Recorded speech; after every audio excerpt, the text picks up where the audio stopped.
इस युद्ध में युद्ध करने के लिए कृष्ण अर्जुन को लाए पकड़ के कि अर्जुन गए हैं बुलाने भगवान को कि चलो। अच्छा, इस युद्ध से राज्य मिलेगा, मान लो जीत होगी तो फायदा किसको होगा? अर्जुन को या कृष्ण को? कृष्ण के पास तो द्वारका है, द्वारका त्रिलोक से न्यारी, वो क्या लेना देना है महाभारत युद्ध से? अर्जुन है, ये घूम रहे हैं, इनके पास कोई सामान नहीं है, इनको मिलेगा राज्य, सब कुछ इनका फायदा होगा। लेकिन ये भाई साहब जो अर्जुन है, ये ऐसी बात कर रहे हैं कृष्ण से जैसे कि कृष्ण ले आया हूं पकड़ के मेरे को। वो कह रहे हैं तुम्हारी समझ में नहीं आ रही है यार, तुम युद्ध करा रहे हो, कितनी बड़ी गलत बात है, बताओ पाप हो रहा है इससे। मतलब ये इतने अच्छे आदमी, ये तो युद्ध, ये तो पाप कर्म हाँ नहीं करना चाहते। ये तो कृष्ण ही है जो जबरदस्ती उनसे, जैसे हम हैं, हमारे जीवन में कोई काम हो जाए खराब, अरे ये जो ये पत्नी है ना, बस इतने दिमाग खराब कर दिया मेरा, नहीं तो मैं तो ये भाई साहब आपने ये कैसे, अरे ये जो पड़ोसी है ना भाई साहब हमारा, इसके चक्कर में हो गया ये। अच्छा, जीवन में यार आप आगे क्यों नहीं बढ़ पाए? आप तो काफी इंटेलिजेंट टाइप के लग रहे हो। क्या करें भाई साहब, हमारे माता पिता ने ध्यान ही नहीं दिया हमारे ऊपर यार। यानी ये उंगली जो है, ये गन जो है ऐसे रहती है, ये गन कभी ऐसे आए क्या? ये अर्जुन कर रहा है भाई। अर्जुन हमारा रोल निभा रहा है बढ़िया वाला। अर्जुन बहुत बढ़िया प्लेयर है। अर्जुन ने पहले अध्याय में पूरी गीता में हमारा रोल निभाया है? तो अब भगवान ने इसकी स्थिति देख ली अर्जुन की कि यार इसकी स्थिति तो बहुत खराब है, इसको क्या ज्ञान दे सकते हैं, ये सुनने की पोजीशन में नहीं है। तो भगवान ने क्या किया? भगवान ने शॉक दिया, शॉक थेरेपी की। क्यों? पागल आदमी जब ज्यादा पागल हो जाता है तो उसको दवाई से पहले इलेक्ट्रिक शॉक देने पड़ते हैं। हम में से भी जिनकी निद्रा बहुत गहरी होती है, जो किसी भी तरीके से भगवान की बात, शास्त्र की बात सुनना ही नहीं चाहते हैं, भगवान कृपा करके उनको उनके लेवल का डोज देते हैं बढ़िया सा। उतना ही बढ़िया झंझाटेदार थप्पड़ आता है जीवन में, तब जाके थोड़ी सी चेत होता है आदमी। अरे यार ये क्या हो गया, ये गया मेरा तो, ये गया, स्वजन गए, थक गया, तब चेत होता है। तो भगवान भी यहाँ पे थप्पड़ दे रहे हैं अर्जुन को। 2 श्लोक बोल रहे हैं, बड़े प्यारे श्लोक हैं ये, बहुत प्यारे श्लोक हैं, है ना। आइए एक श्लोक पढ़ते हैं। क्या कह रहे हैं भगवान अर्जुन को? क्लेब्यम मास्मगम पार्थ नैतत्त्वय्युपपद्यते क्षुद्रं हृदय दौर्बल्यं त्यक्तो तिष्ठ परन्तप। अर्जुन को भगवान ने कायर कह दिया, क्लीव, नपुंसक कह दिया। अरे राम राम, अर्जुन को कोई नपुंसक कह दे, इससे बढ़िया झटका उसके लिए। अर्जुन ने प्रतिज्ञा की थी कि कोई यदि मेरे गांडीव को कुछ कह देगा तो उसका मैं सिर उतार दूंगा, और ऐसा ही किया उसने। युधिष्ठिर ने कह दिया एक बार गांडीव को, तो युधिष्ठिर को तलवार निकाल दी अर्जुन ने मारने के लिए। उसी अर्जुन को भगवान कैसी चौंटी भर रहे हैं कि उसको कुछ नहीं कह रहे। क्या कह रहे हैं? अरे नपुंसक, खड़ा और युद्ध कर। अब बताओ, हम सीएल की एप्लीकेशन लेके खड़े हैं अधिकारी के पास, जाना है, बहुत जरूरी काम है, रिजर्वेशन हो गया, और हमने 50 चीज़ बताई, भाई साहब सर हमें इसलिए जाना है, सुनो आप हमारी ये है, और बे भाई साहब हमारी तो सुने नहीं, और हमको जो काम नहीं करना है वही हमारे देते हैं, 10 फाइल हमारे सिर पर पटकते हैं। बोलो कैसी हालत होगी हमारी? ऐसी हालत अर्जुन की होगी। अब उसने इतनी लंबी लंबी रामायण कही पहले अध्याय में, भगवान को बहुत अच्छी तरह समझाया, महाराज करवा क्या रहे हो, स्त्रियां नष्ट हो जाएंगी, बच्चे नष्ट हो जाएंगे, सारा धर्म संस्कृति नष्ट हो जाएगी, फालतू इस युद्ध में क्या रखा है, अपन अच्छे खाते पीते लोग हैं। उसकी एक सुनी नहीं भगवान ने, और जिस काम को वो नहीं करना चाहता है वही काम करने के लिए क्या दे दिया? आदेश दे दिया। एक तो नपुंसक कह दिया, और क्या कह दिया? खड़ा हो, और तो झल्ला जाता है अर्जुन, बहुत बुरी तरह झल्लाता है अर्जुन, भगवान कृष्ण पे झल्लाता है।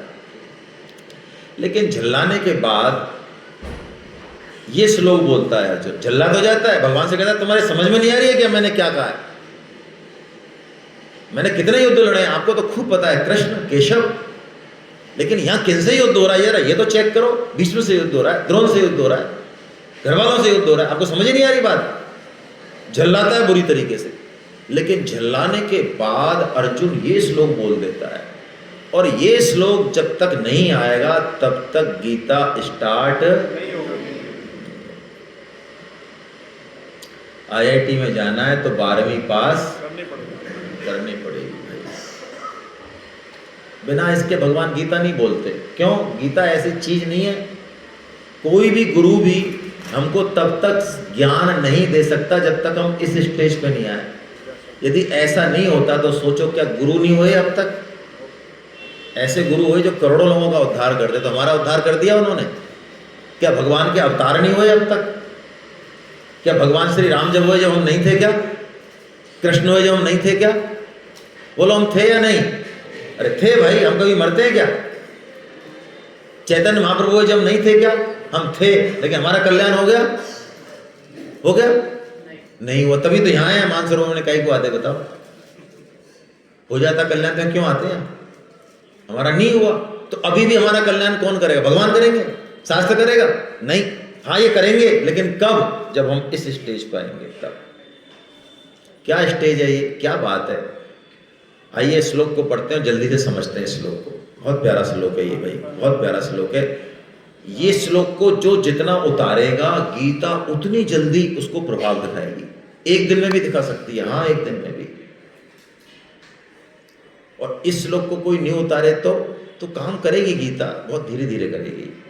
क्यों? हम मान नहीं रहे ना उसको, इसलिए। कार्पण्य दोषो पहत स्वभाव प्रेक्षामि त्वां धर्म सम्मूढ़ चेता रक्षेयशान्निश्चितं ब्रूहि तन्मे शिष्यस्तेऽहं साधिमां त्वां प्रपन्नम्। कैसा प्यारा श्लोक है भाई। 4 बातें हैं इसमें, ऊपर की 2 लाइन में पहली बात, और चारों ही बातें एक दूसरे से बढ़ के हैं। ये पहली बात तो पहली है, सबसे पहले ये करना है हमको। क्या करना है? अर्जुन ने भगवान को जवाब तो दे दिया, लेकिन अर्जुन ये सोच रहा है कि यार भगवान ने मेरे को यदि कायर कहा है, इसका मतलब कायरता मेरे अंदर मुझे नहीं दिख रही। मैं तो अपने आप को तुर्रम खा समझ रहा हूं, लेकिन भगवान क्या कह रहे हैं? तू नपुंसक है, तू कायर है। तो अर्जुन कह रहा है कि भगवान की बात झूठी नहीं हो सकती। भगवान कह रहे तू युद्ध कर, और मैं युद्ध को बहुत खराब काम मान रहा हूं। इसका मतलब युद्ध करना खराब काम नहीं है। क्या मतलब है इस चीजों का? हमने गीता को पढ़ा, और यहां ऐसे विद्वान भी हैं कुछ लोग जो गीता की बातों को, कृष्ण की बातों को अपने मन बुद्धि के तराजू में तोलेंगे पहले। भाई साहब ये बात तो ठीक है कृष्ण की, ये 3 ये बेकार है बेटा, ठीक है? कृष्ण को पता ही नहीं है। नहीं ये बात तो नहीं भाई साहब, ये टॉप की चीज पे है यार। तो बताओ, कृष्ण की सिर पे और मन बुद्धि अपनी तान नहीं, तो बताओ कृष्ण हमारा करेंगे क्या? डॉक्टर धारकर टॉप के न्यूरोलॉजिस्ट हैं जयपुर के। ये बात हमको जब पता चली, जब बॉम्बे में गए, अपॉइंटमेंट लिया 3 महीने बाद का, तो न्यूरोलॉजिस्ट ने कहा कि अरे तुम जयपुर से आए हो? हाँ साहब जयपुर से आए। तो यहाँ क्यों आए हो यार? फालतू परेशान हो रहे हो? डॉक्टर धारकर है ना वहाँ जयपुर में यार। हैं? अच्छा हाँ, तो डॉक्टर धारकर ऐसे हैं।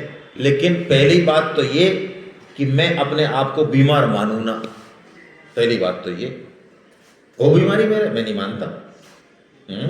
मोटिवेशनल स्पीकर ने कह दिया तो माने मत बेटा, हट जाएगी बीमारी।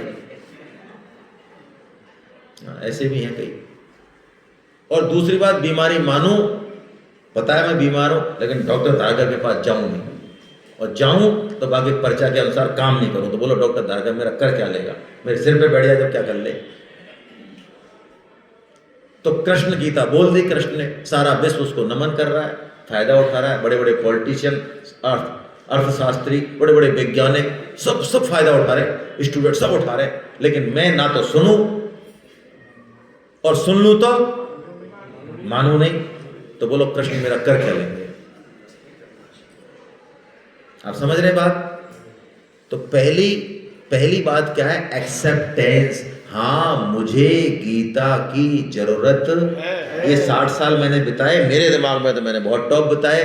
अरे भाई सुन ले जरा, गीता की सुन ले, कैसे बिताने चाहिए थे, या आगे कैसी यात्रा होगी। मुझे जरूरत है गीता की।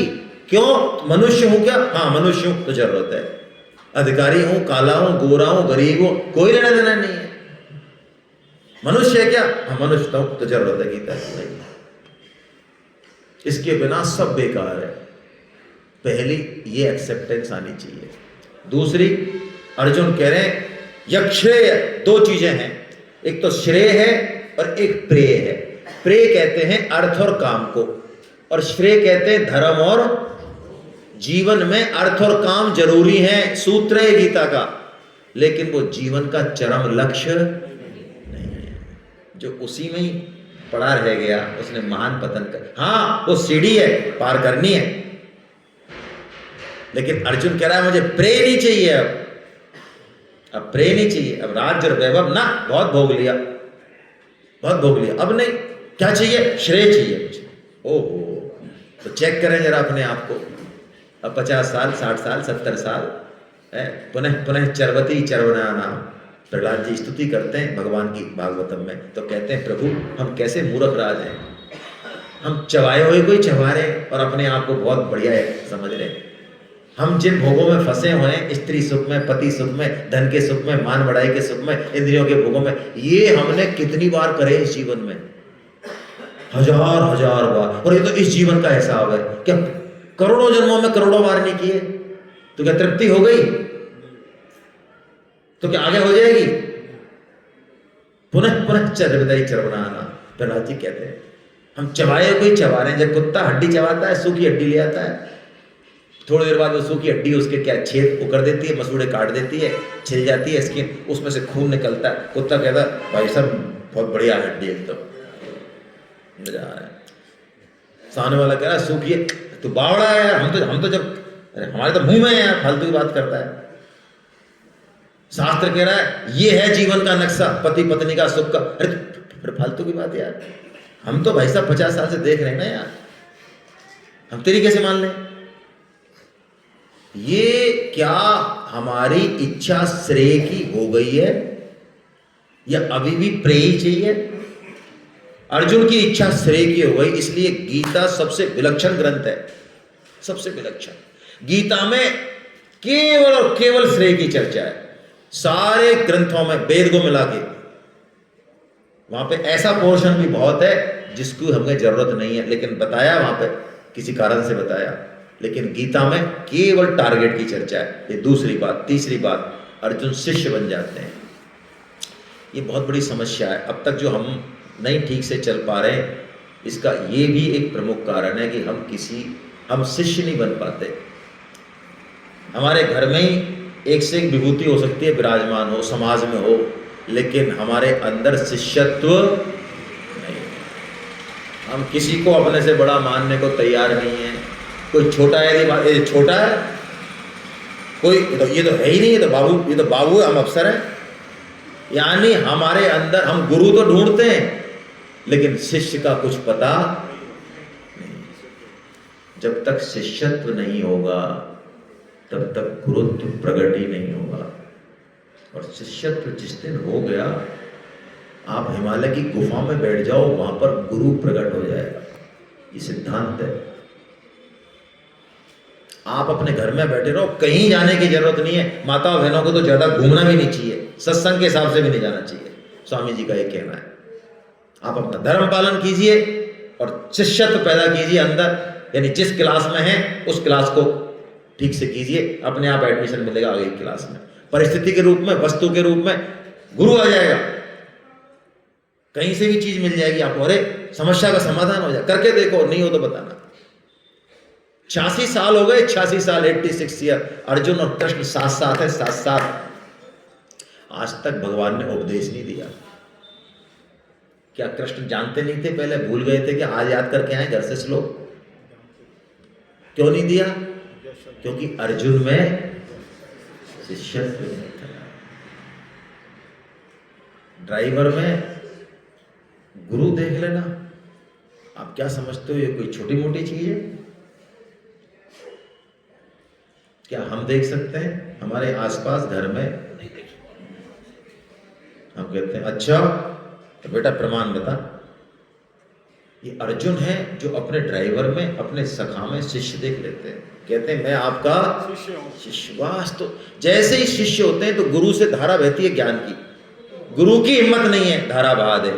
मैं आपसे क्या कह रहा हूं, गुरु की हिम्मत नहीं है कि धारा बहा दे ज्ञान की। ये आपको बिल्कुल मैं अलग चीज बता रहा हूं। यदि उसकी हिम्मत होती तो हमको तर कर देता वो अब तक। ये हिम्मत हम में है, हाँ हम में है।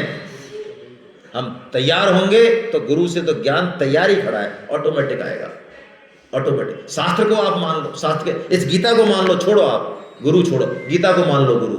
इस जड़ पुस्तक को हाँ इसको रख दो और मान लो गुरु कि आज से गीता तू जो कहेगी वो मानूंगा। गीता हमारे अंदर ज्ञान प्रकट कर देगी। और चौथी बात अंतिम बात है। अर्जुन कहते हैं प्रभु मैं आपकी शरण में हूं। क्या बात है, देखो हमने अपनी बुद्धि से बात सुन ली, मुंह से कह दी, जितना दिमाग है उतनी तो उड़ान भरेंगे हम। क्या पता है क्या चीजें हैं, भगवान कौन है, कैसे हैं, गीता का क्या रहस्य है, क्या बुद्धि से पकड़ेंगे। तो क्या करें, हम तो शरण हो जाए भगवान की। क्यों? हमारी बुद्धि की उड़ान नहीं है भाई। मैं उदाहरण देता हूं। एक माँ जो है गर्भवती है और उसको दिसंबर में जब बच्चा होने वाला है तो 3 महीने पहले से ही वो गर्म ऊन लाके मुलायम और स्वेटर बन रही है। क्या बन रही है? स्वेटर। मैं आपसे पूछता हूं, वो जो गर्भ में है उन भाई साहब को आइडिया भी है क्या स्वेटर का? सर्दी गर्मी का कोई आइडिया उनको? अब आप दिमाग लगाएं, ये स्थिति हमारी है। हम क्या सोचेंगे भगवान के बारे में, क्या जानेंगे? हाँ हम एक काम कर सकते हैं, हम भगवान की शरण हो जाएं। हे प्रभु हम केवल आपके। अब भगवान को स्वेटर बुनना है, नहीं बुनना है, पटकना है हमको जमीन पे या गद्दों, जो करना है वो करें, हमें क्या लेना देना है। हम तो उनके हैं और जब उनके होते हैं तो सब कुछ हो जाता है। यही गीता का रहस्य है। अरे आपका बहुत बड़ा शोरूम है, आपका 25 साल से मुनीम उसके दम पे शोरूम चल रहा है, बहुत इंटेलिजेंट है, अच्छे डिसीजन लेता है, और एक आपका बेटा है मोटे पेट का थुल बैठा रहता है, वहां कुर्सी तोड़ता रहता है, अकल धेले भर की नहीं है, बस पैसे वैसे गिन लेता है, थोड़ा बड़ा काम कर लेता है। बोलो किसको ज्यादा प्रेम करते हो? किसको बनाओगे दुकान का मालिक? तोंदू थुल बेवकूफ कहीं का। तो क्या भगवान हमारे गीता पढ़ने से प्रसन्न होंगे क्या? हमारे गुणों से प्रसन्न होंगे क्या? अरे भगवान तो हमारे हैं ही, हम केवल उनको अपना मान लें, उनकी शरण में हो जाएं। ये स्वामी जी का अंतिम महामंत्र है। यही स्वामी जी ने गीता से जूस निकाला। समझ में आए ना आए भगवान का काम करें। भगवान राजी होते हैं अपना काम करने से, उनके आज्ञा पालन से राजी होते हैं। जैसे माता पिता बेटा यदि आज्ञा पालन करे तो राजी रहते हैं, ऐसे हम भगवान की आज्ञा का पालन करें बस, जितनी क्षमता है। और यदि हमने अपनी क्षमता को, सामर्थ्य को, अपने पद प्रतिष्ठा को भगवान के काम में नहीं लगाया तो दूर है, उस पर खत्म हो जाएगी वो। मान अपमान को छोड़ के भगवान की आज्ञा का पालन करें। क्या है भगवान की आज्ञा? भगवान की एक ही आज्ञा है कि तू गीता का निष्काम भाव से प्रचार कर, लोगों को जोड़ मेरी तरफ, उनको जरा मेरी तरफ लेके आ, ये भटक रहे हैं इधर उधर। ये भगवान की आज्ञा है। ये गीता पढ़ने से भी ज्यादा जरूरी है। गीता बिल्कुल मत आए, एक श्लोक मत आए, लेकिन भगवान का काम यदि कोई कर रहा है भगवान उसको गीता भी समझा देंगे। भगवान ने घोषणा की है, मैं अपने मन से नहीं कह रहा हूं। ददामि बुद्धि योगम तब ये न मामोपयान्ति थे। भगवान कहते हैं मैं उसको संपूर्ण गीता दे दूंगा। क्या हम भगवान का काम करना चाहते हैं? तो करें, कितना करें, जितनी क्षमता है उतना करें। 10 लोगों को जोड़ने की है, 10 का करें। 3 को जोड़ने की, 3 करें। क्या शशि प्रभा तिवारी जी की उम्र देखो आप, इनकी उम्र देखो आप, इनकी तरफ देखो आप, इन्होंने कैसे 170 लोगों को भगवान के निमित्त बना दिया। मतलब मुझे बहुत आश्चर्य आ रहा है। मैं ये बात हर सेमिनार में नहीं कहता हूं, आप समझ रहे हो कोई मैं हर सेमिनार में ऐसे नहीं बोलता हूं मैं। शशि प्रभा तिवारी जी ने जब पहली बार सेमिनार के लिए कहा और इनके रजिस्ट्रेशन भी नहीं हो रहे थे, तो मेरे दिमाग में, मैं इतने दिन से कीता क्यों, लेकिन मेरी बुद्धि औंधी है एकदम। मैंने कहा यार वो पता नहीं क्या कर पाएंगे, लेकिन भैया भगवान कराते हैं काम, आप प्रमाण है इसके। मेरे को तो, मेरे से पूछो यदि, मैं झूठ नहीं बोल रहा हूं अभी, मेरे को ये 100 भी करती तो बहुत था। मेरे को कल बताया, मैं बस में आ रहा था रात के जब, तो मेरे को योगेश ने किसने बताया कि शशि प्रभा जी ने 170 लोगों को जोड़ दिया। मैं क्या बात कर रहा है यार।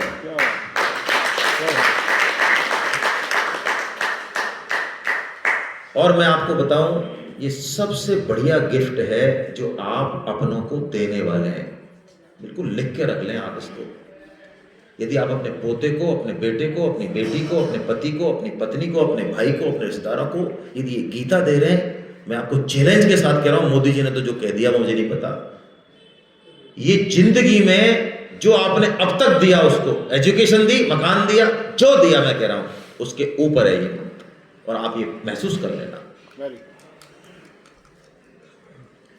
अर्जुन शरण हो जाते हैं भगवान के, हम भी शरण हो जाएं भगवान के। आज हम भगवान से पुकार करें, चाहे भले बुद्धि से उनको नहीं माने, बुद्धि से भले ही पति पत्नी को, बेटे को ही, पोते को ही अपना मानते रहे, लेकिन भगवान से झूठ बोल दें, भगवान प्रसन्न होते हैं। झूठ बोलने से ही प्रसन्न हो जाते हैं भगवान। क्या बोले, मेरे पीछे पीछे बोले, आप भगवान से पुकार करें बिना किसी हिचक के, हे नाथ, हे मेरे नाथ, मैं केवल आपका हूं, आप कृपा करें, मैं आपकी शरण में हूं। नारायण नारायण नारायण नारायण। बस इस मंत्र को बोलते रहें, लगातार बोलते रहें, और कुछ करें चाहे नहीं करें, इसको बोलते रहें। रात और दिन रसोई में हो, कहीं भी शादी में डांस कर रहे हो, ये ध्यान रहे, याद चेक करो अपने आप को, कितनी देर में याद आया ये मंत्र। 6 घंटे में आया, और 6 घंटे निकल गए क्या यार। जचे तो जोर से बोल दो, शर्म लगे तो मन में बोल दो, करके देखो, करके देखो। 3 महीने में पूरा जीवन भी बदल जाए सिर्फ ऐसे करने से। चेक करें अपने आप को। अब भगवान अर्जुन को फटकार के, और अर्जुन ने जब ये श्लोक बोला, तो अब भगवान बोलेंगे सांख्य योग। सांख्य योग का उपदेश देंगे भगवान। और ये सांख्य योग ज्ञान मार्ग है भाई, और ज्ञान मार्ग पर वो चले जिनके अंदर विवेक और वैराग्य बढ़िया से हो। हमारे अंदर ना तो स्पष्ट विवेक है तो सही, लेकिन पड़ा है। हम तो क्या करते हैं, जब जाएंगे ऊपर, एक संत कहते हैं, तब भगवान को कहते हैं महाराज ये चेक कर लो, आपने 2 चीजें दी थी हमको, हैं कौन कौन सी? विवेक, और हमने बिल्कुल भी यूज नहीं करी है महाराज, ये हमारा काम नहीं। हम पेटी पैक माल लाए हैं आपके पास, बिल्कुल वापस आए। हाँ, हम बिल्कुल, हम बढ़िया ईमानदार टाइप के आदमी हैं, हमने खर्च नहीं की बिल्कुल। ये ज्ञान मार्ग लिफ्ट मार्ग है, वैसे तो ये लिफ्ट का है, ध्यान रखना, बहुत तेजी से चलता है, लेकिन इसके लिए स्पष्ट विवेक और वैराग्य चाहिए। इसलिए भगवान ने इसके बारे में बताया तो सही गीता में, लेकिन हमको इसको रिकमेंड नहीं किया। इसका उपयोग करेंगे हम, इसको समझेंगे हम, क्योंकि ये जरूरी है समझना। लेकिन ज्ञान मार्ग पे प्राय कलयुग में चल नहीं पाते हैं लोग। कुछ लोगों की इच्छा हो तो वो चर्चा कर लें अलग से, मैं बता दूंगा, है ना। हम इसको समझ रहे हैं पूरा। तो ये पहला श्लोक, ये पूरा सांख्य योग का प्रतिदर्शन है। और जिस वजह से हमको परेशानी आ रही है भगवान की तरफ चलने में, उस मूल जड़ को काटते हैं भगवान यहाँ पे। ये कटाई बहुत कठिन है, लेकिन काट रहे हैं भगवान। सबसे पहले भगवान ने यही श्लोक बोला है। इस श्लोक को जब तक हम ठीक से नहीं समझेंगे, तब तक हम सत्संग कितने ही करते रहें, हमारी ज्यादा पार पड़ेगी नहीं। तो आइए इस श्लोक को हम बोलते हैं और समझते हैं। ऐसो चानन विसोचस्त्वं प्रज्ञावादांश्च भाससे गतासु न गतासुश्च नानुशोचन्ति शोचन्ति पंडिता।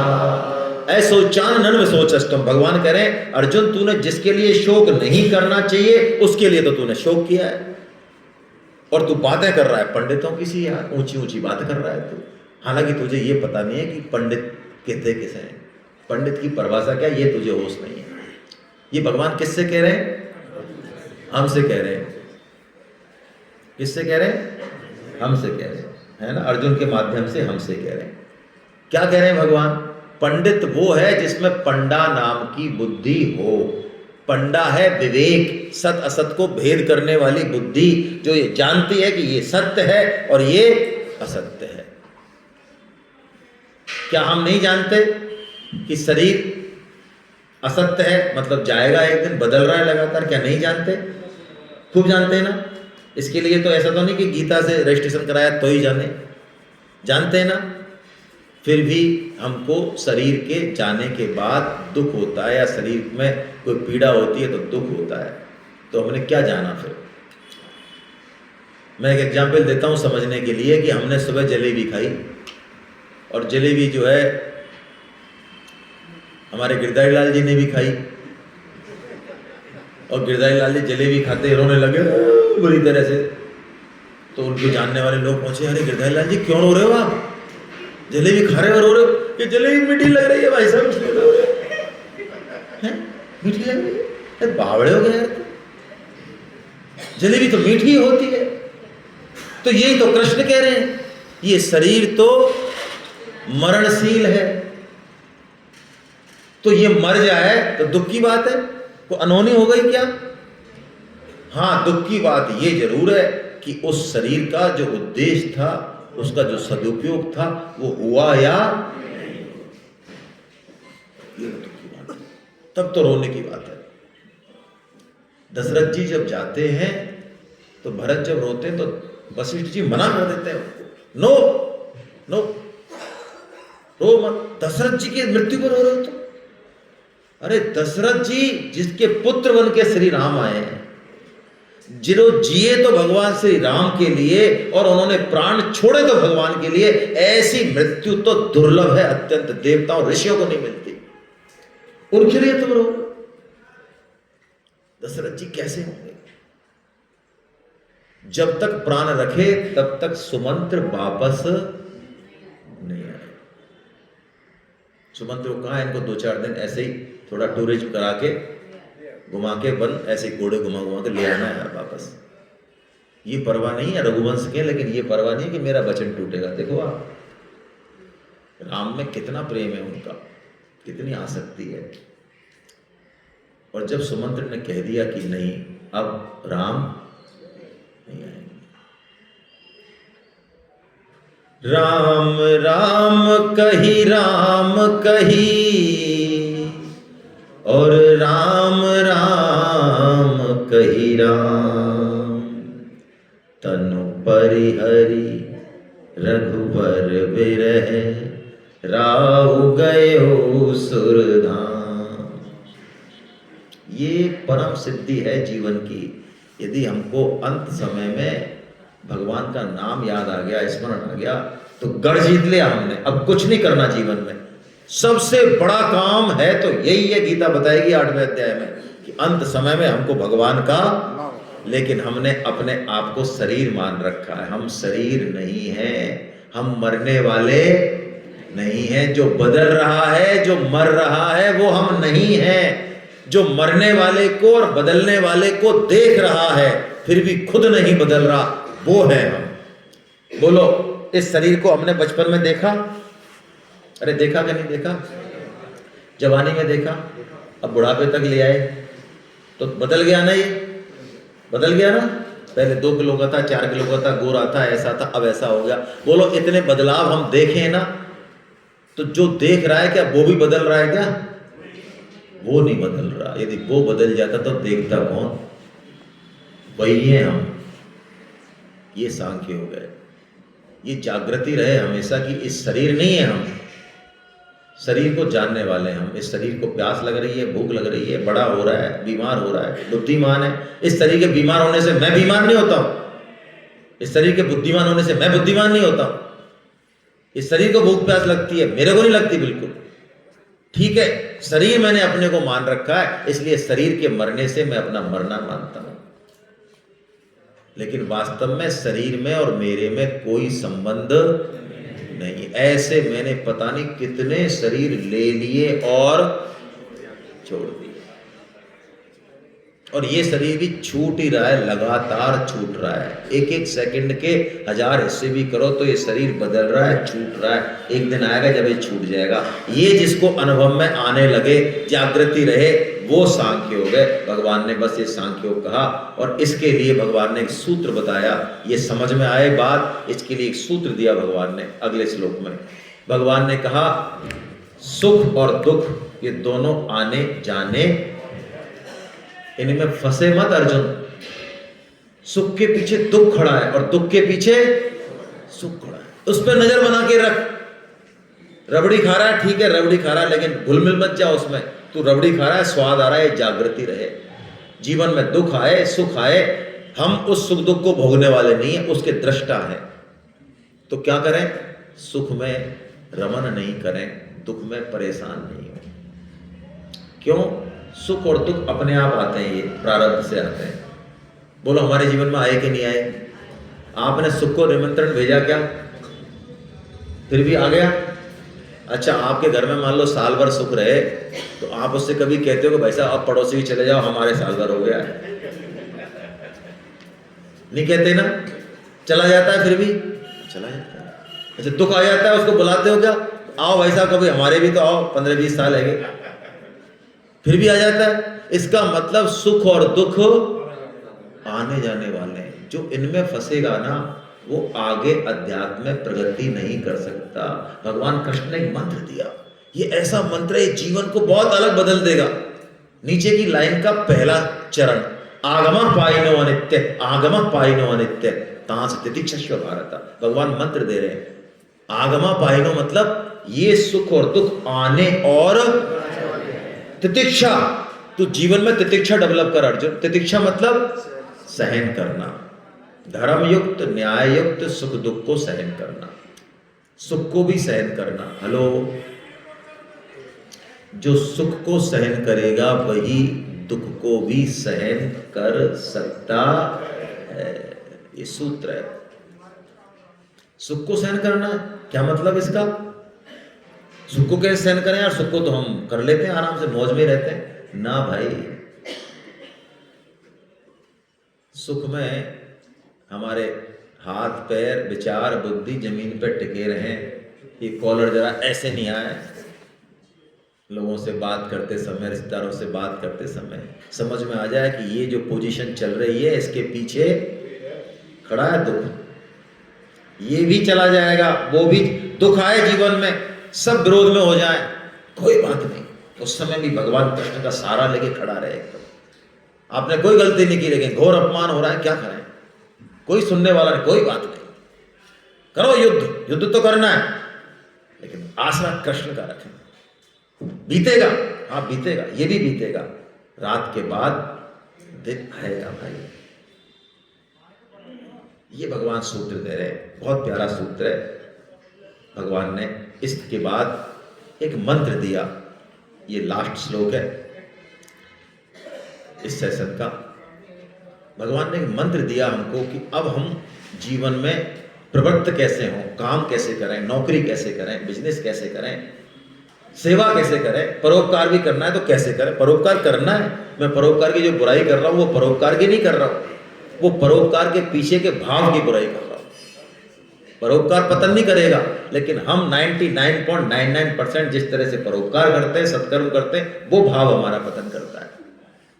तो भगवान चाबी दे रहे हैं हमको, चाबी। ये भगवान पहली बार यहाँ चाबी दे रहे हैं, और इस चाबी की चर्चा भगवान गीता में एंड तक करेंगे।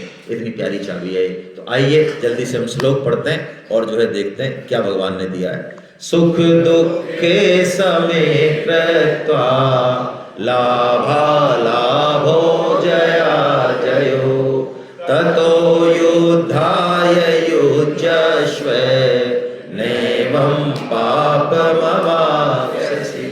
भगवान ने समता रूपी चाबी दे दी हमको। हाँ, ये समता क्या है भाई? भगवान कह रहे सुख हो, दुख हो, लाभ हो और हानि हो, और जय हो या आहा, तुझे समता में रहना है और ऐसे युद्ध करना। युद्ध का मतलब हम जो भी कर्तव्य कर्म करें उसमें सफलता इससे मानी जाएगी कि कर्म के पूर्ण होने पे, कर्म की सिद्धि में हम समता में हैं या। मैं अब इसको हम चर्चा करते हैं इस पर क्या मतलब है। आप गीता प्रचार के लिए निकले क्योंकि हम 3 दिन में इस बात पे बहुत फोकस करने वाले हैं। हम यहाँ गीता नहीं पढ़ाते, आपको लगेगा और क्या कर रहे हो, तो नहीं, हमारी ताकत नहीं है कि हम एक श्लोक को भी आपको समझा सकें। हमें नहीं आया समझ में, हम क्या समझाएंगे। ये तो स्वामी जी जैसे सिद्ध संत हैं जिन्होंने गीता को खोल दिया और हम उसको पढ़ पा रहे हैं और बात कर पा रहे हैं। इतना आसान काम नहीं है। तो हम क्या कर रहे हैं, हम गीता का प्रचार कर रहे हैं। क्यों? फिर गीता हमको भगवान समझा देंगे अपने आप। तो गीता का प्रचार हमको करना है, ज्यादा से ज्यादा लोगों को जोड़ना है। लेकिन हम जोड़ने गए और 5 में से 4 आदमियों ने जो है हमारी सुनी नहीं, और सुनने की तो छोड़ो हमारा अपमान कर दिया और ये कह दिया अच्छा तो आजकल आप भी गीता में, वाह बेटा वाह, अरे सब जानते हैं यार तेरे को हम, आजकल ये और रजिस्ट्रेशन नहीं कराया ना सेमिनार में आया और उल्टा जो है आपकी और डिग्री टाइट कर दी उसने। एक तो कंडीशन ये है, और एक कंडीशन ये, आपका व्यवहार मान लो, आपका पद मान लो, आपकी स्टाइल मान लो, जो भी है, 5 को कांटेक्ट किया और 5 की 5 ने जो है आपकी बात मान ली। तो अब मान ली तो छत पे नहीं चढ़ जाना है, और नहीं मानी तो गुब्बारा फूट के और दोनों में क्या रखना है। आहा, क्योंकि कर्ता कार्यता सब उनकी कृपा से हो रहा है काम। उनकी कृपा का अनुभव करें। असफलता मिले तब भी कोई मैसेज है बहुत बड़ा, कोई बहुत बड़ा मैसेज है उसमें, पकड़े उस मैसेज को। सफलता असफलता कुछ नहीं है अपने आप में, दोनों एक ही सिक्के के पहलू है। मैं कहूँ यदि आपको ये बात बचेगी नहीं, लेकिन मैं कहता हूँ सफलता भी कुछ नहीं है और असफलता भी कुछ नहीं है, असली काम कुछ और है। अभी हम हेड और टेल पे ही जो है पूरी जीवन जा रहा है। हेड और टेल से ऊपर उठें जरा, इसकी रेडियस उस पे आए, धुरी पे आए उसकी पे कहीं। बस ये मंत्र दिया भगवान ने अभी तो हमको ऐसे चलाना है जिंदगी। प्रेम करें, सबसे अच्छे से बोलें घर में, लेकिन समता में रहना है। यदि ये समता रूपी हमने अंजन लगा दिया ना आंख में, रामकृष्ण परमहंस कहते हैं कटहल जो होता है ना, कटहल, तो कटहल को काटते तो वो हाथ से चिपक जाता है, बहुत मुश्किल है काटना, लेकिन तेल लगा लो उसमें तो कटहल काटते हुए भी वो हाथ से। तो समता यदि रहेगी तो घर गृहस्थी में रात और दिन रहते हुए, बिजनेस करते हुए, नौकरी करते हुए भी लगेगा लोगों को कि ये तो पूरी तरह से फंस रहा है, फालतू है, ये तो बात करता है गीता की, फालतू गीता पढ़ रहा है, लेकिन वो बिल्कुल समता रूपी अंजन से बिल्कुल निर्लिप्त रहेगा। ये भगवान ने चाबी दी। हरे कृष्णा हरे कृष्णा। अब आपके कोई प्रश्न उत्तर हो तो